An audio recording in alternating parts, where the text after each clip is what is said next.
Merci à nos différents panélistes qui ont participé au premier panel, mais aussi à M.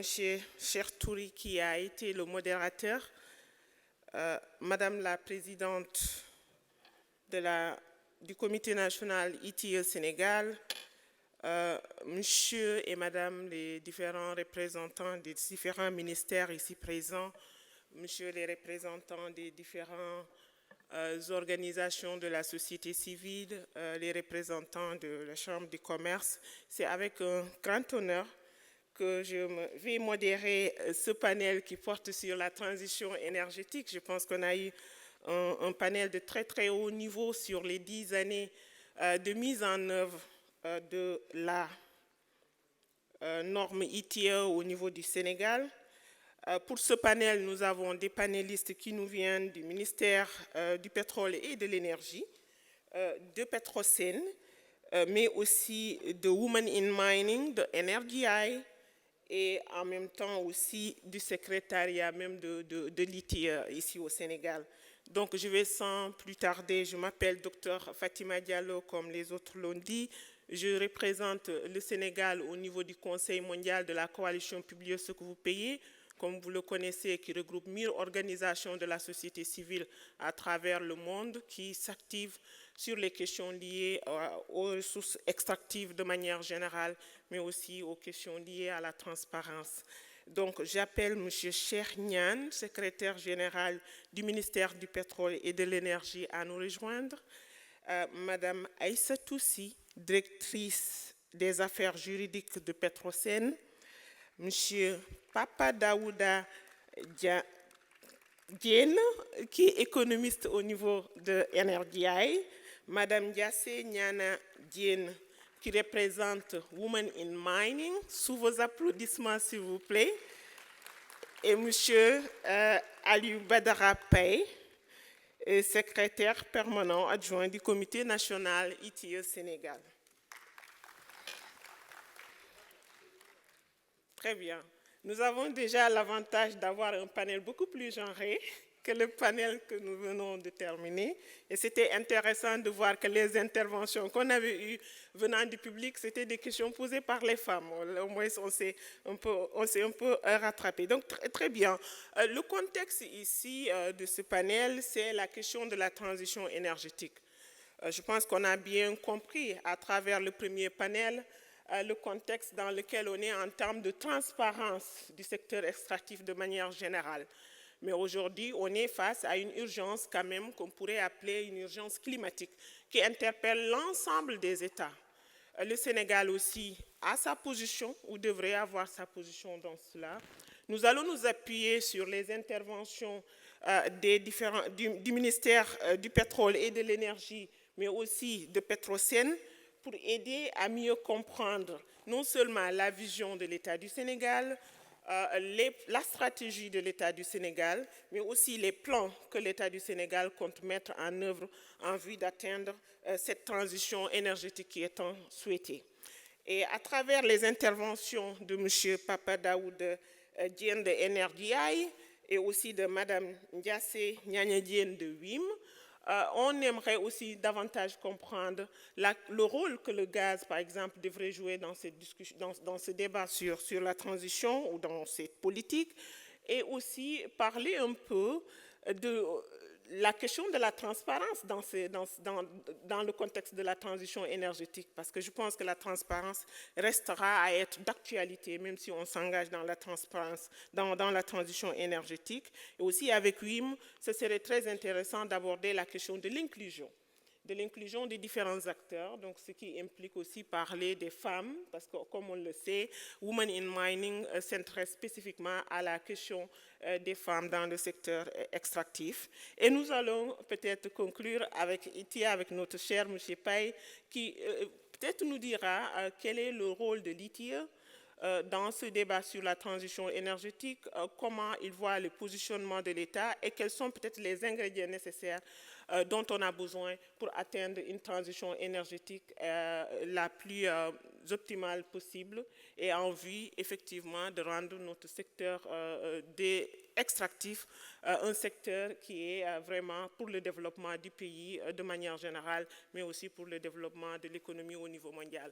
Donc un peu, je voulais camper le débat avant de prendre ma place à vos côtés et on va commencer bien sûr avec vous. Merci beaucoup. On va essayer aussi d'être assez efficace avec le temps. Je pense que le panel qu'on vient de terminer nous a donné un peu les règles et a hissé la barre un peu très haut en ce qui concerne le respect du temps. Et on va aussi être à la hauteur. Essayer d'être à la hauteur. Donc, Monsieur le secrétaire général du ministère du pétrole et de l'énergie, on aimerait que vous puissiez revenir sur la position de l'État par rapport à la question de la transition énergétique, mais aussi s'il y a effectivement une stratégie qui va être mise en place ou qui est déjà mise en place en ce qui concerne la transition énergétique pour le Sénégal. Merci beaucoup, Madame la modératrice. Je m'appelle Papa Sambaba, donc je suis le directeur des hydrocarbures. Donc, je représente le secrétaire général du ministère du pétrole et des énergies, empêché. Permettez-moi tout d'abord, avant de démarrer, mais vraiment sur le tempo effectivement du temps qui nous est contraint, de remercier d'abord le comité national ITIE à travers Madame la Présidente, comme disait le directeur de cabinet tantôt. En tout cas, les féliciter et féliciter l'ensemble de l'ITIE international pour cette conférence qui se tient, on va dire, dans notre pays et sur des thématiques très importantes. Donc, pour revenir à votre question par rapport à la vision de l'État du Sénégal sur la transition énergétique, l'État du Sénégal a une vision très claire et je pense que c'est un secret de polichinelle que le Sénégal, en tout cas, a une vision équilibrée, réaliste, mais très engagée par rapport à cette transition énergétique. Et à travers la plus haute autorité, son Excellence le Président de la République, il a été clairement affiché aujourd'hui, ou répété encore une fois, l'engagement climatique du Sénégal. Je pense qu'à travers notre CDN, et si on prend cette CDN et à travers les différents engagements de notre pays, si je prends dans le secteur de l'énergie, beaucoup de ces engagements ont été réalisés, voire dépassés. Un exemple, c'est le taux de pénétration des énergies renouvelables, donc, pour lesquels nous avions un objectif de 22% de pénétration. Aujourd'hui, on en est à plus de 30%. Donc, c'est un exemple, en tout cas, par rapport à cet engagement au niveau climatique. Pour autant, notre pays, de façon réaliste également, est un pays sous-développé, est un pays aujourd'hui qui a contribué pour très peu pour les émissions de gaz à effet de serre. C'est un pays qui a besoin de s'industrialiser, de développer son économie. C'est un pays qui a besoin de créer des emplois. C'est un pays qui a besoin également, en tout cas, d'être résilient par rapport aux effets de ce changement climatique. Ce qui va de pair avec quand même un certain niveau de développement économique, un certain niveau d'équipement de son économie pour pouvoir faire face à cela. Pour y arriver, il y a quand même des contraintes que notre pays se doit de respecter. Et en cela, le pays s'inscrit en tout cas dans une vision rationnelle de cette transition énergétique. Ça veut dire quoi? Ça veut dire que le Sénégal entend utiliser l'énergie la moins chère, l'énergie la plus adaptée et l'énergie également qui lui permet de garantir sa souveraineté énergétique. Donc, quand on parle de transition énergétique, c'est vraiment très important que ces principes-là soient bien pris en compte et que également les priorités en termes d'électrification rurale. Aujourd'hui, nous avons réalisé pas mal de progrès en termes d'accès universel de notre population à l'électricité et aux énergies de cuisson modernes. Pour autant, près d'un quart en tout cas de notre population vit encore dans le noir. Plus de 40 à 50% en tout cas également continuent à utiliser des énergies de cuisson traditionnelles, ce qu'on appelle traditionnelles, avec la biomasse, avec toutes les conséquences qui s'en suivent à travers la désertification, à travers les maladies respiratoires que ça engendre et les milliers de morts que ça engendre au niveau mondial. Il y a près de 4000 morts dues à ces problèmes de cuisson propre. Donc ça, c'est des priorités, en tout cas, que dans cette transition énergétique, il faut adresser. Donc c'est une vision claire, encore une fois, équilibrée, mais qui adresse en tout cas ces priorités, qui ne se trompe pas de priorités, et qui met également en face de leurs responsabilités les pays développés qui ont plus contribué, on va dire, à cette pollution-là, et à travers l'article 2 de l'accord de Paris, cette responsabilité commune mais différenciée, arriver également à les inviter à soutenir nos pays à pouvoir implanter ou adopter des technologies vertes et faire ce leapfrog qui permettra en tout cas, voilà, de façon globale, d'être dans le tempo de l'engagement climatique, mais également de ne pas avoir de frein à notre développement économique, à notre émergence. Je m'arrêterai là. Merci. Merci beaucoup, M. Ba. Je pense que c'est très clair, l'engagement, la vision de l'État de vraiment soutenir une transition énergétique équilibrée, comme vous le dites. Et je vais donner la parole à Mme Si de Petrosen pour qu'elle puisse un peu, au regard de ce qu'a dit déjà M. Ba par rapport à cette nécessité d'avoir un équilibre entre l'accès à l'énergie qui est une priorité pour les pays en voie de développement, mais aussi de répondre à une urgence quand même mondiale qui est la question du réchauffement climatique. Quel est le rôle que le Petrosen envisage de jouer pour soutenir l'État dans cette démarche que M. Ba a eu à développer, s'il vous plaît? Voilà, donc merci. Bonjour tout le monde. Merci, cher modérateur, donc, pour m'avoir donné la parole et pour camper également le sujet. Également, je remercie DH qui a bien résumé l'essentiel de la politique donc, de transition, de la sustainabilité donc, du gouvernement du Sénégal. Et puis, je pense que avant mon propos préliminaire, je remercie d'abord Madame la présidente ITIE, qui nous fait confiance, qui, comme je dis tout à l'heure, est comme une capitaine vraiment avec son navire qui pousse et qu'il y a toute l'équipe derrière, vraiment l'équipe du secrétariat, également les collègues du CNIT, vraiment qui n'ont ménagé aucun effort aujourd'hui pour arriver à ce résultat du Sénégal et qu'on le pense et qu'on reste encore convaincu qu'on est là également dans la pérennisation de ces résultats, également dans les bons principes de la bonne gouvernance, de la transparence, dans des industries extractives, donc, qui, à l'image de toutes les industries, a ces avantages. Parfois, je n'appelle pas les inconvénients, mais ce que j'appelle les opportunités de bien faire. Alors, pour ne pas dire inconvénients. Alors, comme l'a tant bien campé donc, le DH Papa Sambaba, aujourd'hui, on est vraiment dans ce qu'on appelle dans l'industrie, surtout moi je parle de l'industrie des hydrocarbures. L'industrie des hydrocarbures est souvent phasée. Parfois, tous les 10 ans, il y a une stratégie nouvelle qui vient. Tous les 10 ans, donc, il y a une stratégie qui doit être repensée. Moi, aujourd'hui, je pense que si on est dans la transition, on a parlé de la transition énergétique, des énergies beaucoup plus propres. C'est vrai que l'État du Sénégal s'est engagé avec ça, avec un maximum de renouvelables, un maximum de mix énergétique. Mais je pense qu'on va au-delà. Aujourd'hui, pourquoi je dis qu'on va au-delà de ça? Je ne parle même pas d'équilibre, mais de justice dans la transition. Pourquoi justice?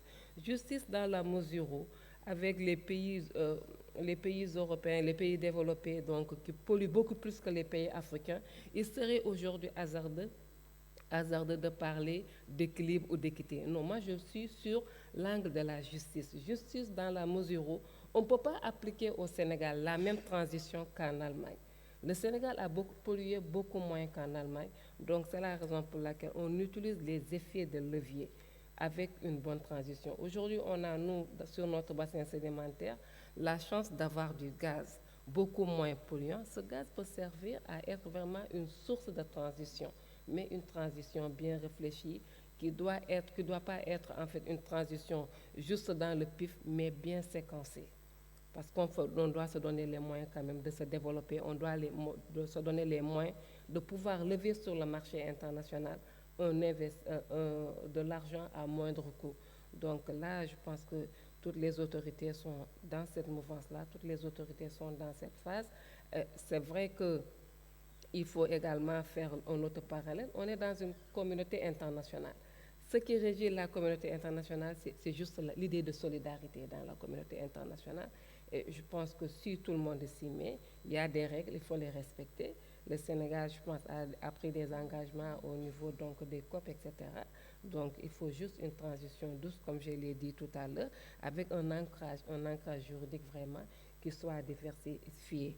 Alors, pour terminer, donc, dans l'intérêt du temps, peut-être qu'on aura l'occasion de faire un second round sur ça. Tout ce que je veux dire, c'est surtout que pour Petrosen, par exemple, on est dans le gaz, ça c'est clair, mais on va même au-delà de ça parce qu'il y a des projets quand même de ce qu'on appelle le reverdissement, être comme toutes les compagnies pétrolières, ne pas seulement se limiter au pétrole, au gaz, aux produits dérivés, mais également pouvoir implémenter d'autres centrales avec des sources d'énergie moins polluantes et qui permettent également, de capter les financements verts, donc qui sont beaucoup plus avantageux, et puis d'en faire bénéficier la manne au Sénégal également avec l'injection de fonds dans les secteurs prioritaires comme l'éducation et la santé. Je vous remercie. Merci beaucoup, Madame Si, pour être revenue sur le rôle de Petrosen, mais aussi pour avoir mis cela en relation avec la politique telle que définie par M. Ba. Je vais donner la parole à M. Diène de NRDI, qui est économiste, pour qu'il nous dise un peu, on a un peu écouté Mme Ba qui est revenue sur le rôle que le gaz pourrait jouer, mais aussi sur d'autres sources d'énergie qui peut-être sont moins polluantes, mais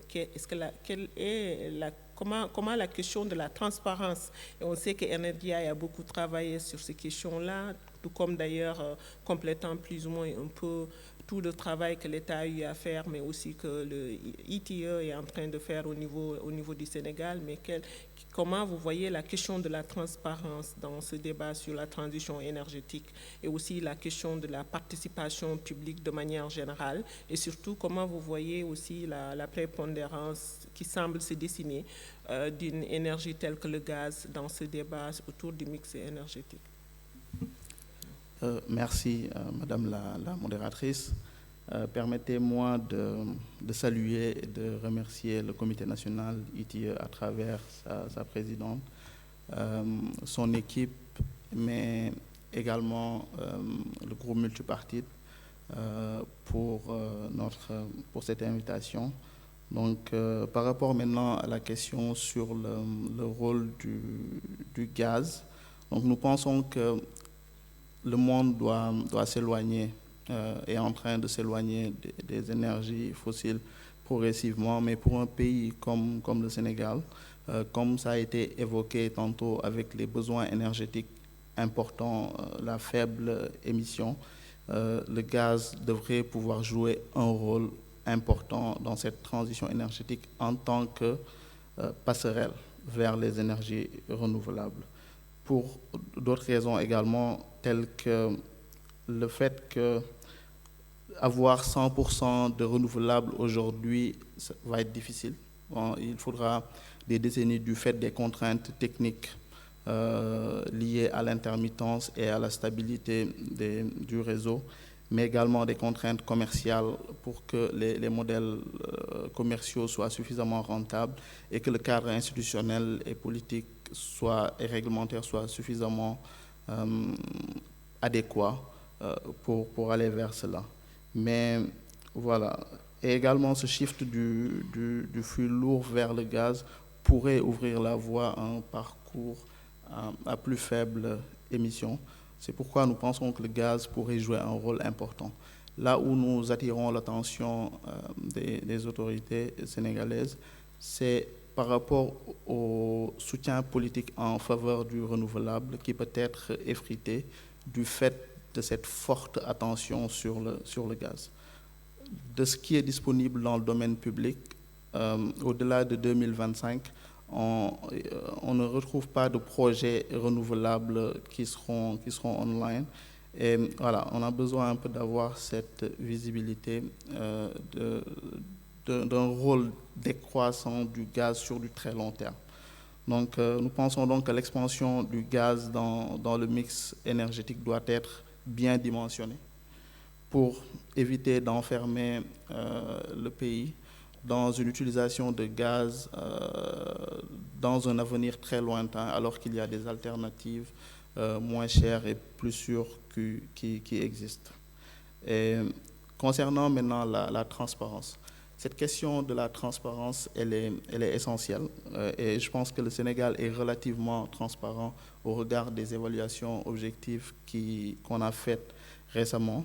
Maintenant, pour ce qui concerne la transition énergétique, elle est essentielle pour bâtir la confiance, pour avoir un consensus, mais également pour gérer des attentes qui sont relativement très élevées et aussi informer le débat public. Et cette transparence pourrait être plus importante dans le processus d'élaboration des politiques. Donc, nous engageons plusieurs processus de planification avec, par exemple, un Gas Master Plan qui est en train d'être élaboré, une négociation sur le JETP est en cours et a failli être annoncée. La lettre de politique sectorielle, Gas to Power, est en train d'être revue. Donc, il y a énormément de réformes qui sont en train d'être prises et c'est un moment critique et crucial pour plus de transparence et de consultation dans ces différents processus. Maintenant, ce qui concerne toujours sur la transparence, il y a la question du financement d'un certain nombre de plans. Si nous prenons le cas, par exemple, du Gas to Power, qui est un plan en train d'être mis en œuvre, il est difficile d'avoir une idée de ce qui est disponible de l'information publique sur cette stratégie, sur le coût de ce projet qui peut être important, sur les montants qui ont déjà été engagés et comment est-ce que ce financement va s'opérer, quelle est la structure du financement et les conditions de financement. Ça, c'est des exemples pour lesquels il est important d'avoir une transparence et une consultation. Peut-être que je vais m'arrêter là. Merci. Merci beaucoup, M. Diène, pour être revenu sur la question du mix énergétique, mais aussi pour avoir mentionné la question de nos JETP. Je pense qu'aussi on a la possibilité de revenir là-dessus, on le fera si le temps le permet. Et c'est très important qu'on puisse aussi savoir où est-ce qu'on en est et quelles sont les exigences qui sont effectivement inscrites dans le JETP du Sénégal en vue de s'engager dans cette transition énergétique. Je vais donner la parole à Mme Diassé et Nyanya Diène, qui est de WIM. La présence de WIM, je pense, est très, très importante parce que, bien que M. Ba l'ait dit, effectivement, c'est les autres pays développés qui semblent contribuer davantage à la question du réchauffement climatique, ou en tout cas au réchauffement climatique de manière générale. Et donc leur footprint du point de vue climatique semble beaucoup plus élevé que les nôtres. Mais il reste clair que l'Afrique reste le continent quand même qui subit les affres de ce changement climatique. Et quand on pense à l'Afrique et qu'on pense à notre pays de manière particulière, l'impact aussi que les femmes peuvent subir dans le domaine, par exemple, de l'extraction de manière générale des ressources fossiles est peut-être assez élevé et peut-être même différencié. Et une organisation telle que WIM qui revient là-dessus tout le temps et qui travaille sur ça pourrait aussi nous édifier sur comment les femmes qui pourraient être impactées, qui sont déjà impactées dans le secteur extractif de manière générale, de manière différenciée, pourraient être impactées ou quel rôle elles devraient pouvoir jouer dans la question de la transition énergétique dans notre pays. Madame Diassé, vous avez la parole.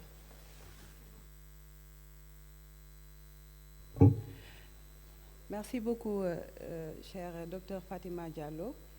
Et permettez-moi, dans un premier temps, d'adresser nos chaleureux remerciements au nom de la présidente Aïda Diop à l'endroit du Comité national ITIE qui nous permettent de partager nos réflexions dans un contexte de transition énergétique pour la prise en compte des besoins pratiques et des intérêts stratégiques des femmes et des jeunes filles. Et donc, sous ce rapport, il est toujours important de revenir sur les impacts de l'exploitation en vue de voir comment la transition énergétique peut également contribuer à creuser les inégalités et les vulnérabilités socio-économiques et professionnelles des femmes du secteur extractif, particulièrement celles des femmes communautaires. Et vu qu'il s'agit de l'exploitation, du contexte de transition énergétique, je vais parler de l'exploitation des hydrocarbures, parce qu'au Sénégal, on a le gaz à Saint-Louis, également à Kayar, et le pétrole à Sangomar. Et selon les données qui sont générées par l'étude de faisabilité pour la construction de l'indice de genre dans le secteur extractif, les femmes nourrissent des inquiétudes. Bien vrai que nous ne sommes pas encore carrément mises à l'épreuve de l'exploitation des hydrocarbures, les femmes nourrissent des inquiétudes par rapport à la survie de leurs activités génératrices de revenus. Aujourd'hui, si on prend les femmes transformatrices de produits halieutiques, elles nous disent que il y a de plus en plus la raréfaction de la matière première, c'est-à-dire le poisson ou bien la crevette, etc. Et ce qui nécessairement impacte sur la quantité et la qualité des produits transformés. Et selon elle, toujours il s'agit d'un effet d'entraînement des brises-lames qui sont installées à 40 km des côtes. Et si on va par exemple à Kayar, il y a les femmes agricultrices qui nous disent que avec l'installation des gazoducs, elles s'inquiètent pour la disponibilité de la ressource foncière. Et cette ressource foncière pourrait également être dédiée soit à l'habitat ou bien au couloir de transhumance. Et déjà que des solutions durables sont en cours de réflexion, et parmi lesquelles nous avons la formation et la formalisation de ces femmes pour leur permettre de profiter au mieux des opportunités locales, des opportunités en termes de contenu local, on vient leur parler encore de transition énergétique, ce qui est tout à fait nouveau pour elles. Et vu également le contexte de Gas to Power, aujourd'hui, il s'agit d'un projet temporaire, certes, parce qu'on va passer à la transition énergétique, mais qui crée des avantages, surtout pour les femmes qui sont en milieu rural et qui pourraient vraiment profiter de ce projet afin de réduire la vulnérabilité ou bien la pénibilité de leurs travaux domestiques et leur faciliter l'accès à l'énergie pour le développement de leurs activités génératrices de revenus. Et parallèlement, l'utilisation des énergies vertes va impliquer nécessairement l'expropriation de ressources foncières et également la course vers les minéraux stratégiques. Ce qui veut dire que les problèmes que l'on constate dans l'exploitation des hydrocarbures vont nécessairement être transposés dans la transition énergétique. Et sous ce rapport, il est important de lancer le plaidoyer pour repenser la transition énergétique afin de la rendre plus juste, plus équitable et plus transparente. Et cela va nécessairement passer par le renforcement des connaissances des femmes, également le renforcement de leurs compétences et leur faciliter l'accès à l'information et la participation dans les instances de prise de décision, mais aussi il faudra les impliquer en amont dans le processus de consultation de manière à ce que ça soit libre, préalable et éclairé. Deuxièmement, il faudra les initier aux nouvelles technologies afin qu'elles puissent être véritablement autonomes dans l'utilisation de ces technologies vertes pour le développement de leurs activités génératrices de revenus. Et à titre d'exemple, tout récemment, nous avions formé les jeunes filles qui habitent dans le site de recasement de Khariala. Et pour rappel, il s'agit de populations qui ont été recasées. Elles ont quitté la langue de barbarie pour le site de Khor à cause des impacts des changements climatiques. Et nous les avons formées, ces Girls for Mining, à la fabrication de lampes solaires low cost, ce qui veut dire qu'on leur a facilité l'accès à l'énergie et aujourd'hui, non seulement ça a contribué à leur droit à l'éducation, mais également leur maman profite véritablement de cette énergie pour en quelque sorte développer ou bien continuer leurs activités génératrices de revenus, que ça soit de jour comme de nuit. C'est quelques réflexions que j'avais à partager avec vous pour l'instant, en attendant de revenir sur peut-être les questions d'approfondissement. Merci beaucoup. Nous vous remercions, Madame Diassé, pour être revenue sur le travail que lui est en train de faire à travers le pays en vue davantage de renforcer les capacités des femmes et de les rendre encore beaucoup plus résilientes dans le contexte de l'exploitation de nos ressources minérales, mais aussi de nos ressources minières. Et c'est un travail assez intéressant, et aussi de voir que vous êtes en train déjà de porter la voix de ces femmes en vue de faire ressortir leurs inquiétudes par rapport à la transition énergétique. Je vais me tourner vers M. Paye de l'ITIE pour un peu revenir sur le rôle que l'ITIE, qui aujourd'hui est quand même l'entité phare qui nous réunit tous et que nous félicitons, et qui a joué un rôle vraiment prépondérant dans la gouvernance du secteur extractif durant les 10 dernières années. Quelle est la vision de l'ITIE par rapport à cette question urgente de transition énergétique, mais aussi quel rôle tout le travail que l'ITIE a eu à faire durant les 10 dernières années pourrait effectivement jouer dans le cadre de la transition énergétique, et quels sont les ingrédients, pour ne pas dire la recette, selon vous, qui réfléchissez depuis longtemps sur le secteur, pour qu'on arrive à avoir la transition énergétique de la manière la plus juste, mais aussi la plus inclusive possible. Merci beaucoup, Madame la modératrice. Bonjour à toutes et à tous. Nos remerciements aux initiateurs de ce panel et également à l'auditoire d'être venu. C'est une question très importante. Je pense que la vision, c'est pour une transition juste, équitable, transparente, inclusive. Et je pense que pour nous, le mot transparence est extrêmement important. Parce que déjà, si au niveau global, on a une transition énergétique ou des émissions qui sont conduites ou produites à 73%, voire 75% par les sources d'énergie, notre consommation d'énergie au niveau mondial, au Sénégal, ce n'est pas le cas. Donc c'est important qu'on, déjà, au niveau global, que les gens sachent qu'au Sénégal, ce n'est pas l'énergie qui est la consommation d'énergie qui est vraiment la cause des émissions. Donc si vous faites même du gas to power, vous exploitez le gaz, ce n'est pas ça qui va augmenter véritablement vos émissions de gaz à effet de serre. Notre problème, il est ailleurs. Parce qu'on a l'agriculture qui contribue à peu près à 36 voire 40% des émissions de gaz à effet de serre. Et également, vous avez la déforestation qui contribue en deuxième position. Vous avez les déchets. Et après, seulement, vous avez l'électricité qui vient, donc la consommation de votre diesel oil ou du charbon qui est dans les centrales. Donc ça montre que la structure, chaque pays doit pouvoir définir, par exemple, moi c'est ce que je vois dans le prochain rapport ITIE, ce qu'on devrait ajouter, c'est ce graphique-là qui montre véritablement quelles sont les sources d'émissions de gaz à effet de serre du Sénégal. Ça donnera une idée claire pour tous les acteurs. Où est-ce qu'on va mener le plaidoyer? Je pense qu'au niveau de l'État, c'est très clair.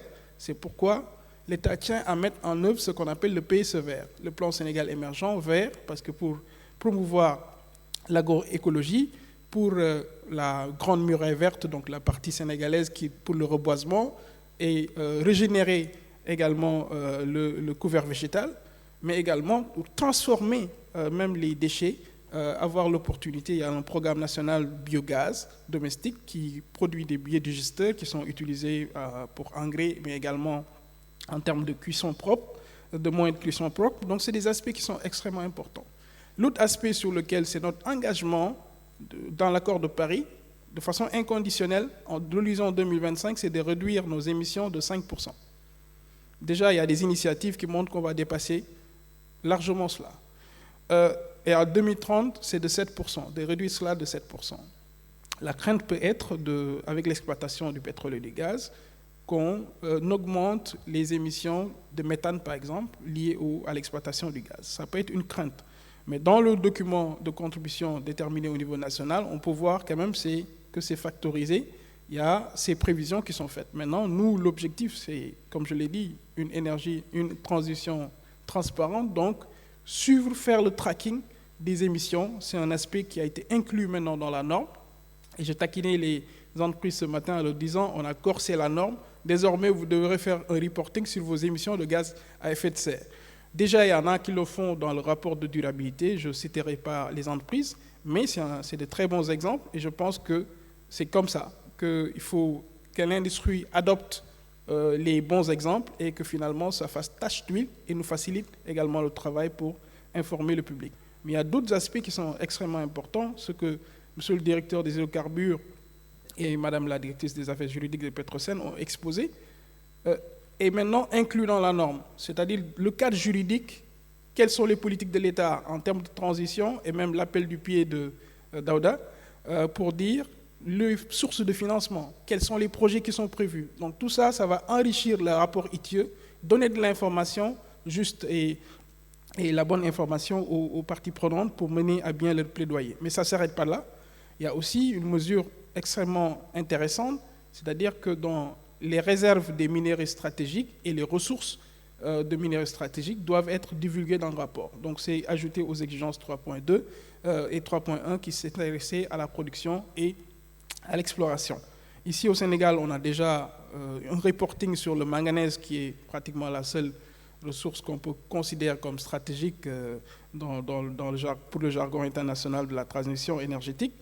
38 000 tonnes pour 2022, c'était à 15 000 tonnes pour 2021, donc ça se trouve dans les rapports déjà. On a anticipé, mais il faut aller plus loin et revenir à cette question aussi des ressources. Souvent, il y a une confusion dans l'espace public entre les gisements de lithium imaginaires. Moi, je suis géologue, je sais qu'avant d'arriver à un gisement, il faut vraiment faire un parcours du combattant. Donc, on n'a pas de gisement de lithium au Sénégal.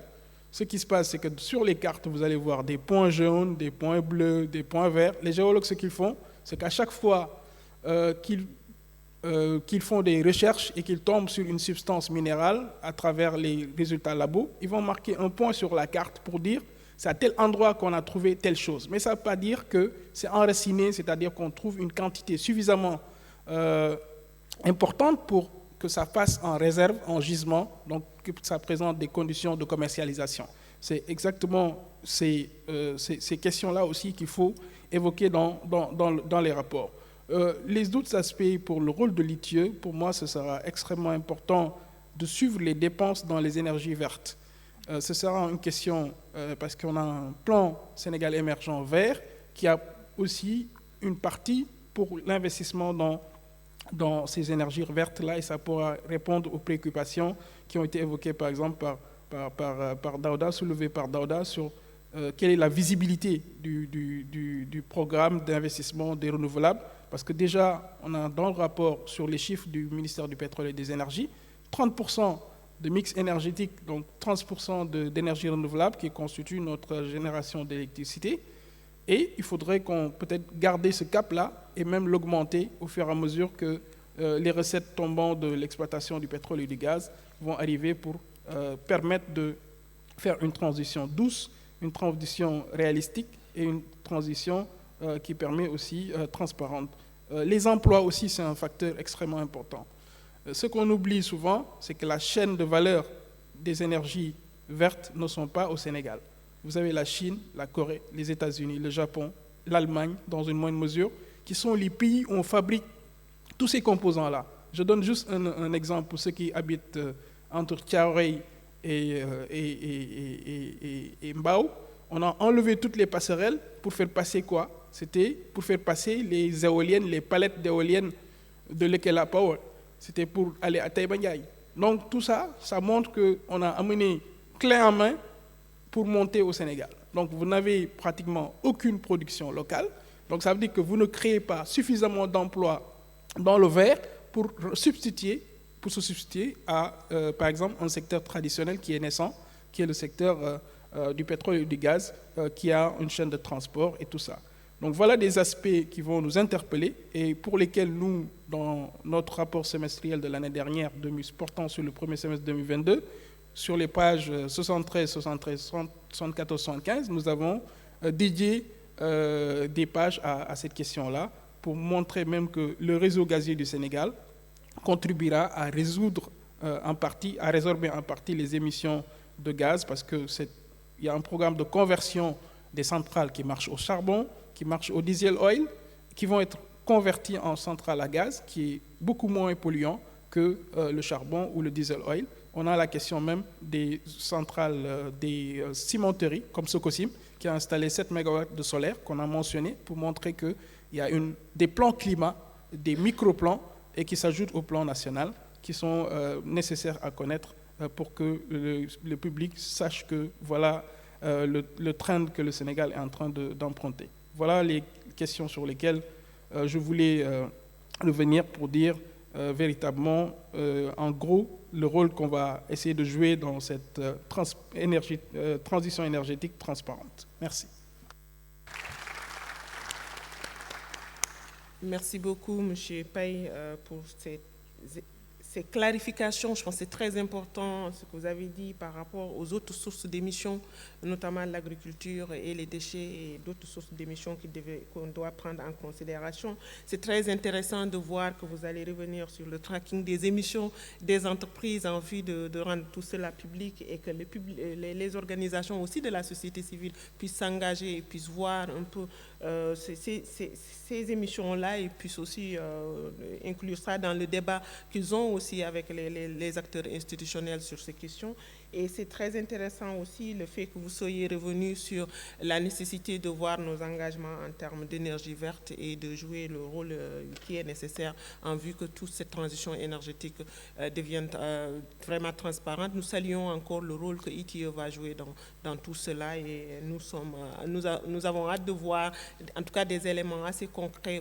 Vous avez tantôt parlé des micro-plans qui sont en train d'être réalisés, mais qu'on puisse aussi davantage échanger tous ensemble en tant qu'acteurs du secteur sur les différents projets de manière concrète que l'État est en train de mettre en œuvre, que ce soit au niveau national ou au niveau local, en vue de s'engager dans cette question de transition énergétique de la manière la plus transparente possible.